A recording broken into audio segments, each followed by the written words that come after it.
Okay, we are live now. Assalamualaikum, sir. How are you? I'm okay. Um, the show, Okay. and So, yeah. yeah, I was looking forward to it for quite some time. So today we are going to have a few questions with Seher about her book, Our Small Lives. So, Seher, first of all, share your journey with us about becoming a writer and from where it started and what impacted you to start writing. Okay, so I was always very fond of writing, and growing up, I would always keep a diary and poetry competitions in newspapers, write articles for newspapers, and was very fond of reading as well. So throughout, although I studied human resource management and I have a master's in that, and I have a master's in sociology, my interest on the side always lay in writing. So this novel actually came about when I went to Yale's Writers' Conference, where I had to come up with a plot and a story. And this is this was the start. I mean, that's how I came up with Our Small Lives. I started workshopping it at Yale's Writers' Conference, and the conference finished, but I kept at it. So finally, I closed the novel, finished it last year, and then decided to have it published. That's very inspiring. So, what impact your childhood had on your writing? So, any specific instance or anything that happened in your childhood which Um, motivated you to start this? well, I think I was just naturally very inclined towards reading and writing, and I think my teachers always encouraged me because I was a good writer. And when you're getting recognition for your efforts and your stories are being read out in class and your poems are being appreciated, um, you keep writing more and more. So, although there's no specific incident that really stands out right now, I know that I got a lot of encouragement from my teachers, and they would tell me that my writing stands out. And so, I mean, that's how the interest grew even larger. And I developed confidence as a writer, and I could, I was told I was articulate and my expression was good. So I think that's how the creative juices started flowing even more. Definitely, teachers have a great role on how we become as an adult. So, how do you define patriarchy, and what do you think are the major root causes of it? I think the patriarchy exists to a large extent in a lot of Asian countries. I would speak for Pakistan because that's where I grew up, and I talk about it more than I could about other countries. So, male dominance or patriarchy, even though it is, slowly changing in Pakistan, it still seems to be a large part of the fabric of our society. And um, I mean, we often hear things like, it's not a woman to, it's not safe for a woman to be alone all her life, and she needs to be sheltered by a man, or there must be some kind of a male figure in her life. These are things that we hear very often. So I think it exists to a large extent in our country, and it is changing, but there is a lot of room for more change, for more development.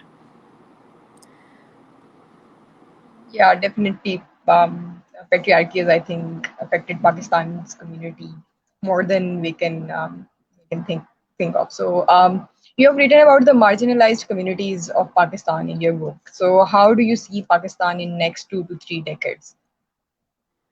Well, I would hope that change is on the way. And when I talked about the marginalized communities, I meant the minority communities that exist in Pakistan, may they be Shias, Christians, Hindus, Parsis, Ahmadis.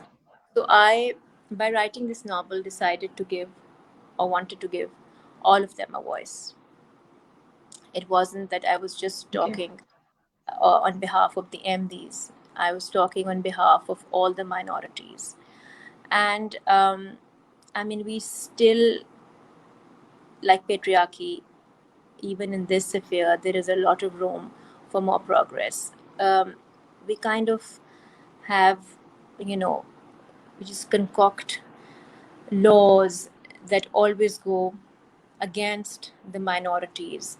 There's been misuse of some blasphemy laws. Um, the Shias have been targeted in Pakistan.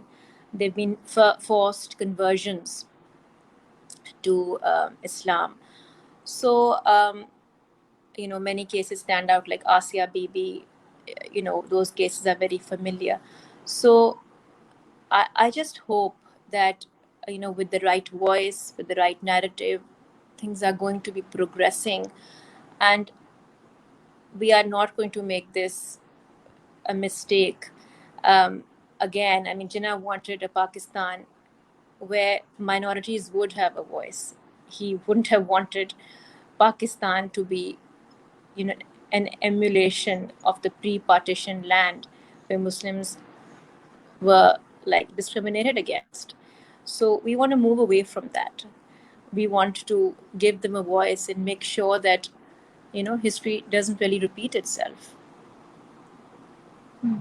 Definitely. We have seen how there are several forced conversions cases in the Sindh, and we have also seen how our parliamentarians opposed the bill that was presented against forced conversions. So, do you think there is a hope in next 2 to 3 decades of some change happening to the lives of community of the lives of the minorities? Recently, we also had this bill passed by European Union where they are saying that in Pakistan there are no rights for minorities, and our government completely denied it. So they posted in they did a tweet that no, minorities enjoy equal rights in Pakistan. So do you think, considering all of this, there is still some hope? Well, I don't think minorities enjoy the rights it should be enjoyed in Pakistan. And, there have been many cases where, you know, they've been removed from certain posts um, because of their religion, because of the discrimination against them. They have been not haven't been allowed to go all the way uh, and climb up the career ladder because of their religion. So to say that they enjoy the same rights as the Muslims, I don't think so. But yes, we can just hope that things do change for the better, that people do stand up for them, that the voice is heard, and there is like more there are more laws in their favor. But at the moment, no, I don't think minorities enjoy the same rights as the others in Pakistan. I don't agree there. Definitely. So, can you tell what literature has done to your personality, how it has changed you? And Um, I think it's made me more, it when you're reading, it lets you have an internal look, and it lets you view things in your life. It lets you reflect on your own life and take it, from a reader's perspective. There's a lot of literature that I enjoy. I enjoy Khalid Hosseini. I enjoy Elif Shafak.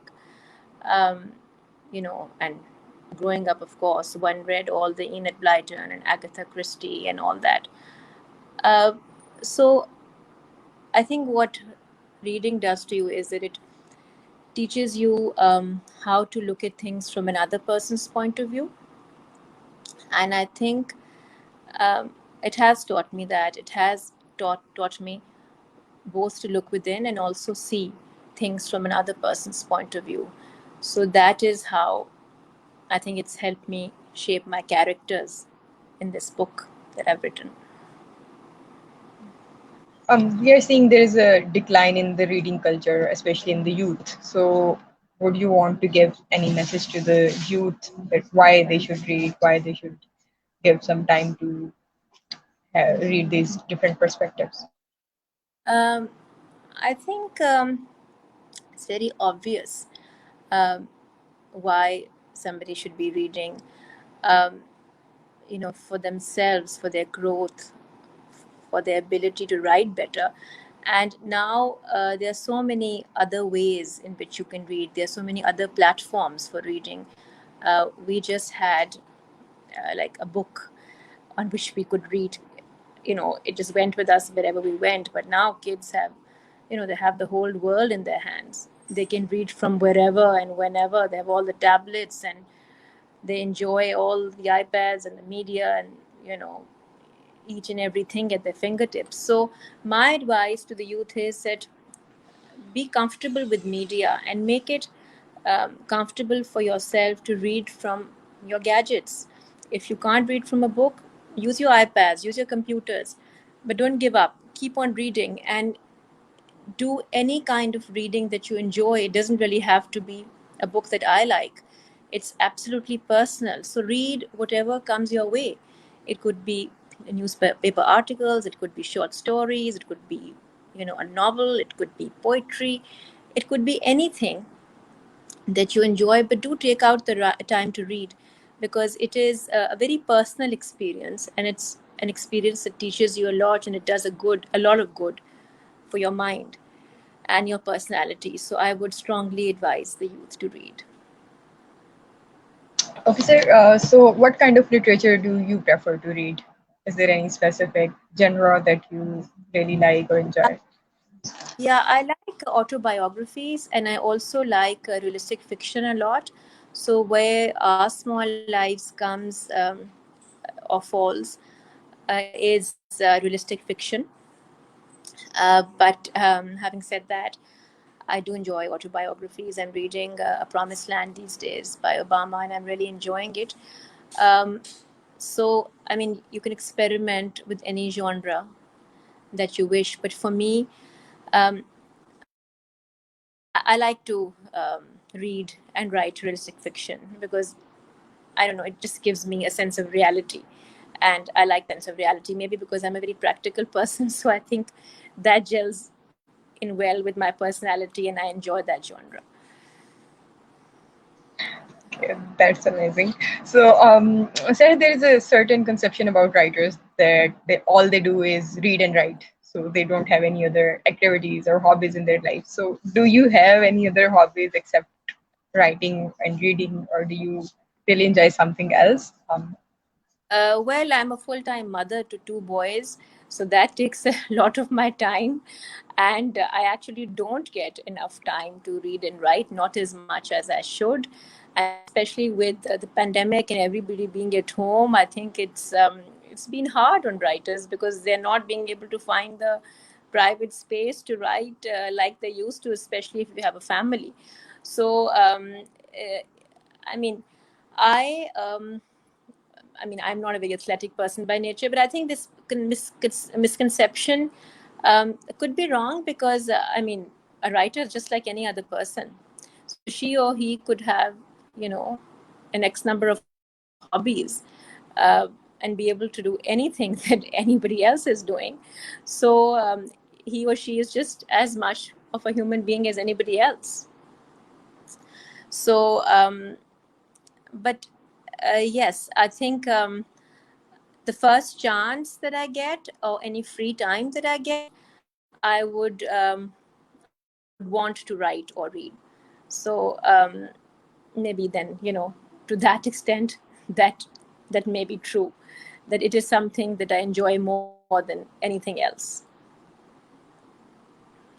All right. So, you have written about breaking the chains of lovelessness, the religious chains, and the racial conflicts. So, what do you think that your writings, or if you see generally in the society, so do you think has there been any improvement in the recent years in all these things that you have written about you in your book? Well, yes, I think women writers especially are trying to break the chains of, all the stereotypes that exist in our society. And they're trying or fighting to give the woman a voice. And, and it does seem that, the woman always comes out as a victim. So that does seem, again, stereotypical, but it is a reality. It is a reality because, like it or not, but in our society, the man does have the upper hand. And I've written about this girl who's married out of Pakistan, and she belongs to a middle class family. And then she belongs to the Ahmadiyya sect. So she's disadvantaged in two ways. One, because she belongs to a minority group. And secondly, she's a girl. So, yeah, she is disadvantaged. And she has an arranged marriage. So, it does sound like, she's a victim, and it's something that all of us female writers are trying to portray, but it is also a part of our reality. And that's the reality that we are trying to change. And uh, yes, girls are going on to get degrees, and they are, they have more choices than existed in previous generations. They have more freedom, and that's a very positive change. But I think we still have a long way to go. We still have a long way to go because there are certain taboos in our society that still exist. And, you know, you let them be, and you don't want to meddle with them, and you don't want to, go down that route because you just say that, oh, just let it be. That's the way it's always been. But it doesn't have to be like that. We can bring about, um, a change and do things differently.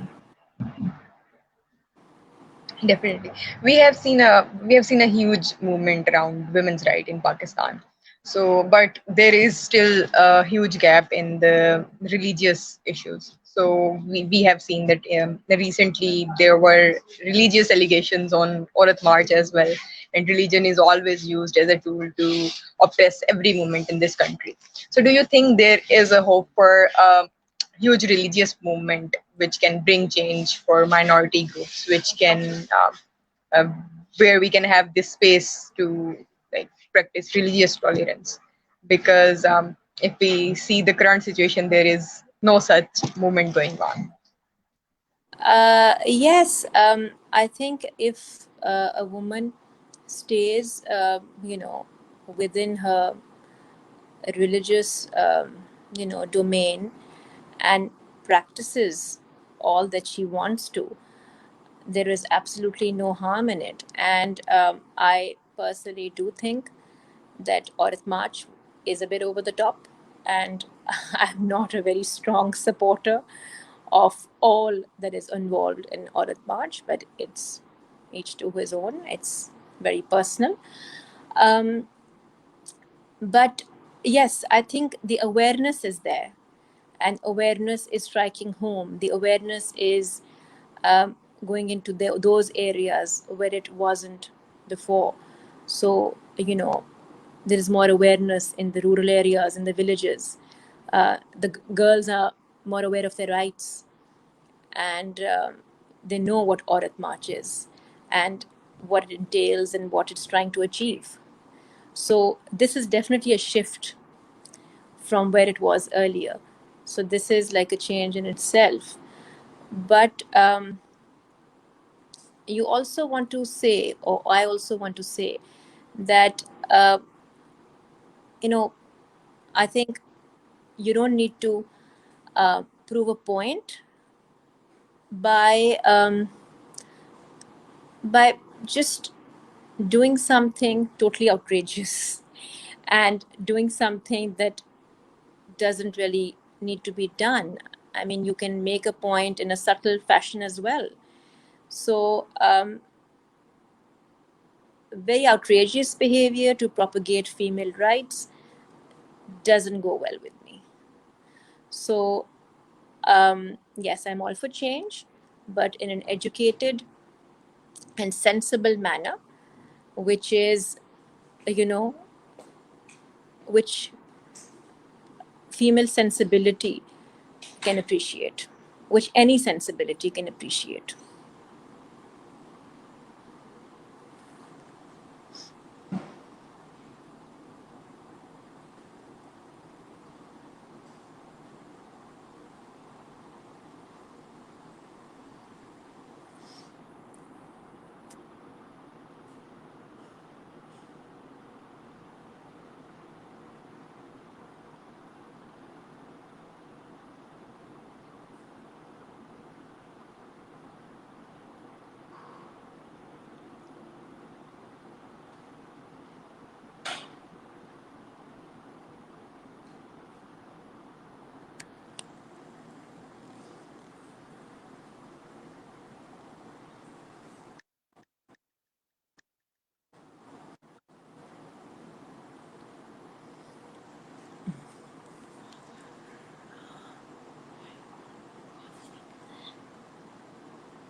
आवाज है पता नहीं क्या कर रहे हो it's a live show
Okay, sorry. I think there was some internet connectivity issues. was So it I was sorry. wondering yeah Yeah. So where were we? We were talking about, I think, Aurat March and how it has changed the perspectives of women in the villages. yes so I was just saying that it has to be an effort a change that can appeal to sensibility human sensibility and it has to be done in the right manner in the right fashion to create the change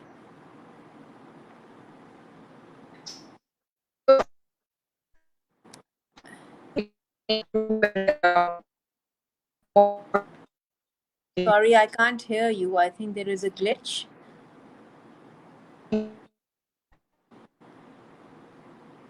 hello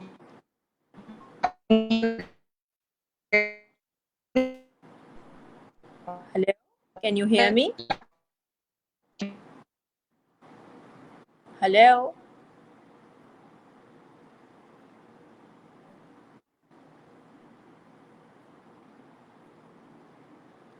hello Yeah, sir, can you hear me? I can hear you now. Yes, Hello. I can hear you now. Yeah, can you hear me? Yes, I can hear Okay. you. Yeah. So okay, so I was talking about how do you think that we can be more tolerant and accepting society? What is the way forward? I think the way forward is just teach your children at home. Teach them that they have to coexist with people from other religions. Schools need to teach the kids that, you know, we have minorities in the country. We coexist with them, even though they have different religions. They have their own practices. They may be going to church or the gurdwara or wherever, but that doesn't make them lesser human beings.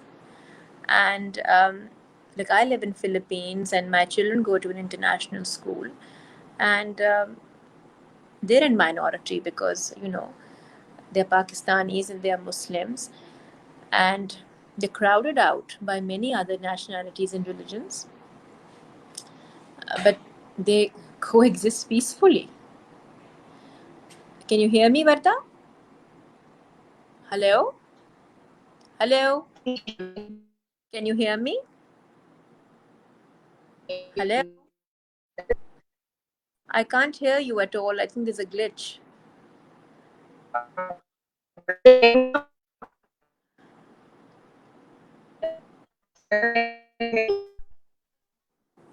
Hello?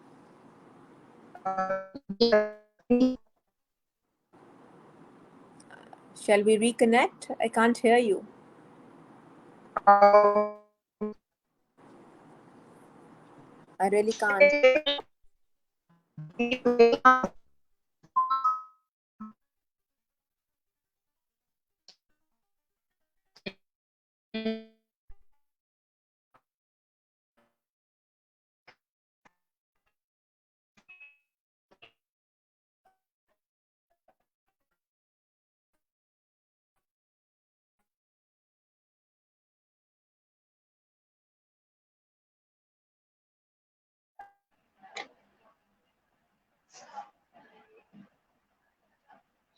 I think Seher is disconnected. Let me take her back on.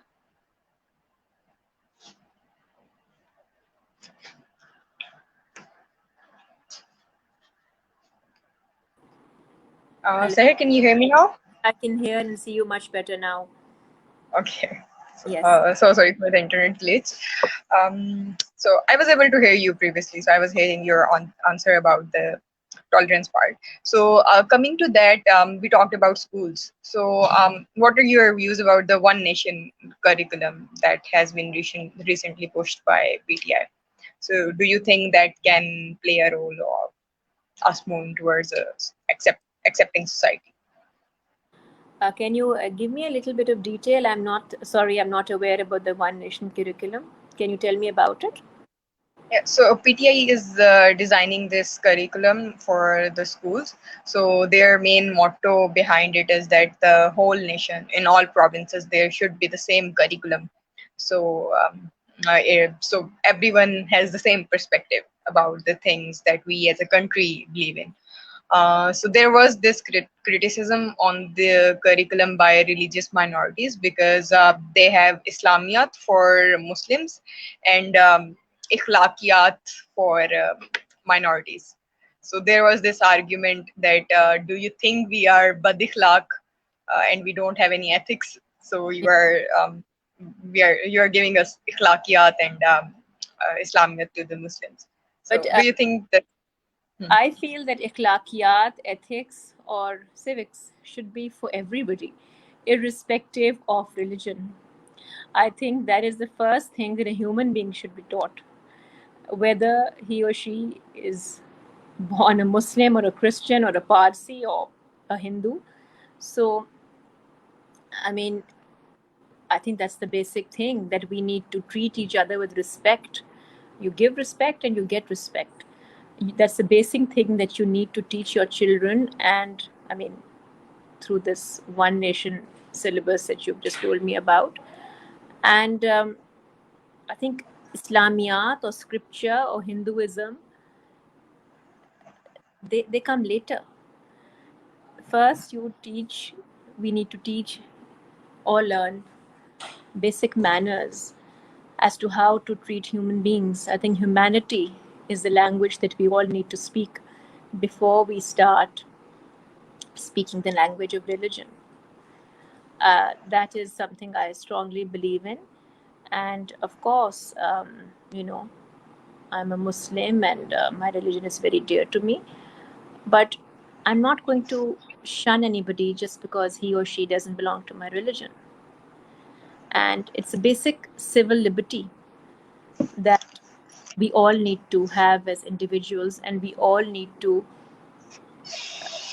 help each other have. And I don't know if you've read my book, but before I start the prose, there's a poem in the book which says, uh, एक दूसरे को सांस लेने दो. So let each other breathe. We have all been created and sent in this world. We need to let each other be before we start classifying them as Muslims or, lesser Muslim, better Muslim, Christian. I mean, those are demarcations that exist, but what about humanity at large? I mean, that's what we need to look at first before anything else. All right. So we have talked a bit about your book, and we discussed a few aspects of it. I am personally very inspired by the title, "Our Small Lives." It's very meaningful, I think, because I guess sums up all the content of your book. So, anything specific that you want to tell to your readers, to the people who are willing to buy your book? So, is there any message that you want to give to your readers? Well, the message is that, again, don't create demarcations. And in my book, the MD girl falls in love with a Hindu man, and the Hindu man then changes his religion to marry the Muslim girl. And I have been asked why that was necessary. But I just, she was, my character, and it was very important for my character to marry a person who belonged to her religion, because for me, religion is very important. And I wanted my character to be in a relationship with the person who was Muslim. Um, so it is controversial in the sense that um, people have asked why a Hindu of all people. But doesn't that happen? Can't that happen? It's life. Anything can happen. So it's people who may be who are very conservative, who are very traditional. Maybe they cannot endorse this thinking. Maybe they're not convinced um, by the thinking in this book. Um, but I just feel that it is a book for people who are open-minded. It Yeah. teaches you to be open-minded, and um, it teaches you to be a little bit more sensitive towards people who come from minorities and who are alienated. And we need to show these people more sympathy. We need to be um, we need to be more inclusive. And there's this part in the book where um, she wants to be with other girls, but um she's Ahmadi, so she's not included. And that feeling of being alienated or uh, not being included is a very bad feeling. So I think reading this book will make you appreciate that we need to have a narrative from those who are excluded, um, and who are going through this. And she's also later, and in this book, there is also that alienation that comes from being in a very estranged marriage. That is also something that we need to recognize as Pakistanis, because, you know, oh, fine, our divorce rate may not be as high as the West, but is that because everything is brushed under the carpet? Because we stand for family honor and we don't want to, uh, you know, tell other people that we are unhappy? And do we keep living because we have children, and so on and so forth?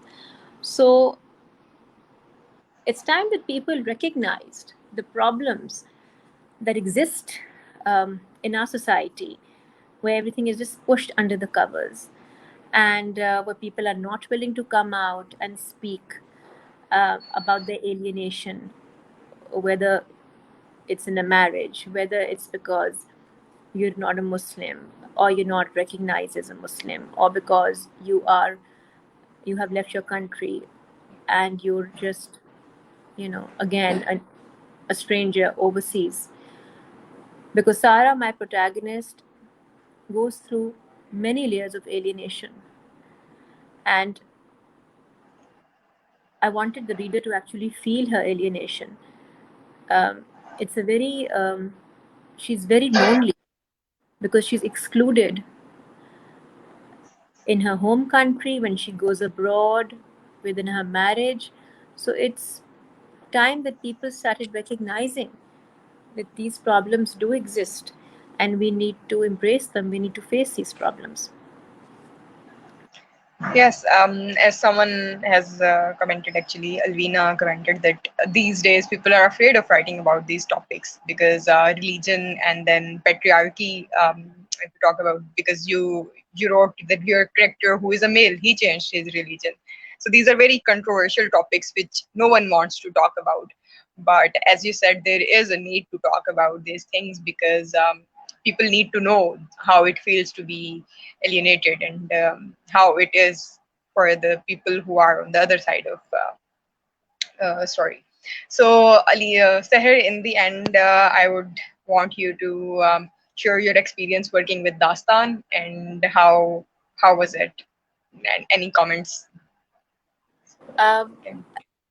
I reached out to Dastan after I had already published my novel on Amazon, and Dastan was helpful in publishing my novel.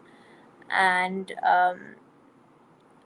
I mean, honestly speaking, I would have appreciated more of an outreach from them, a little bit more aggressive marketing.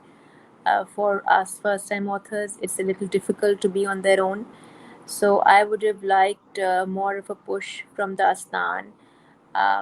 So, in that sense, I don't want to use the word disappointed, but yes, I expected more. I know there were posts about the book, but you know, I didn't feel so encouraged by them, and I just feel that there could have been more author engagements, and we could have been given. I could have been given a more greater opportunities or more platforms to talk about my book. So if that had happened, I think I would have definitely been happier with Dastan. But thanks for doing this, and I appreciate you having this conversation. And I hope that the people do take out the time to hear this interview and to read the book. Um, and I hope they appreciate my work. It's my first piece of work, and I think it should resonate with many. Yeah. Definitely, I hope it reaches to a wider audience, and we will definitely improve based on your feedback. And because this is much needed in Pakistan, because no writer talks about these things here. So we really hope that it reaches a bigger audience and people really appreciate the things you wrote in the book. So thank you so much again for your time, Sahir, and thank you so much for. So there is one last question. So do you have any social media accounts people can follow you on, or they can read your work? So, Sure. So I have I'm on Instagram as Small Lives, and then okay. I'm on Twitter as Sehr Emaad, and then I have a website because I also do creative writing teaching. So I have this website called www.tutorage.uk. Um, so I think these are three ways in which I can be followed, and uh, the best way or the most convenient way I think would be our small lives on Instagram. Thank you so much. It was amazing talking to you, and I'm looking forward to reading your book Thank soon. you. So thank you so much for writing on this taboo topic. Thank you. Thank you so much for reaching out. Bye bye. Bye. All right.